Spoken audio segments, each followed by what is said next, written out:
In our world today, every genocide is a bitter tragedy that must be remembered.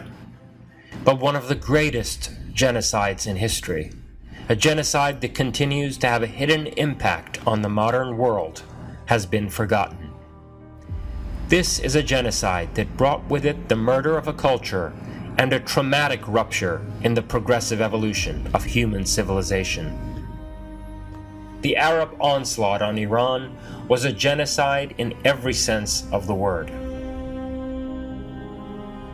It resulted in 1,400 years of men being heinously executed, children being enslaved, and women being bound into servitude, forced to endure sexual slavery and subjected to the slave trade.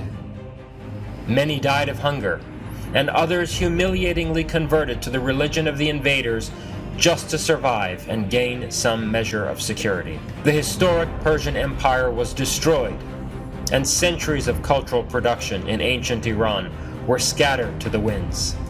In the centuries after this horrifying event, this genocide and cultural destruction was rendered unspeakable by enforced silence and self-censorship.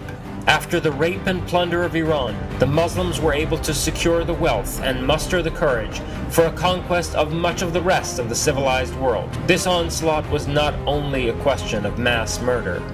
Rather, with the burning of libraries and the destruction of historical treasures, it was also a cultural genocide. After all these years of silence, the time has come to tear the veil of forgetfulness and refresh the world's recollection of this historic genocide.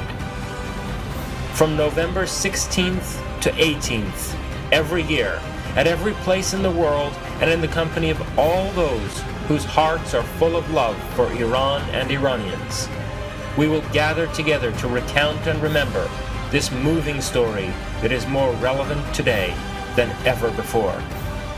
May we return to our true selves. Qadisiyeh, a memorial for the Muslim cultural genocide of Iran.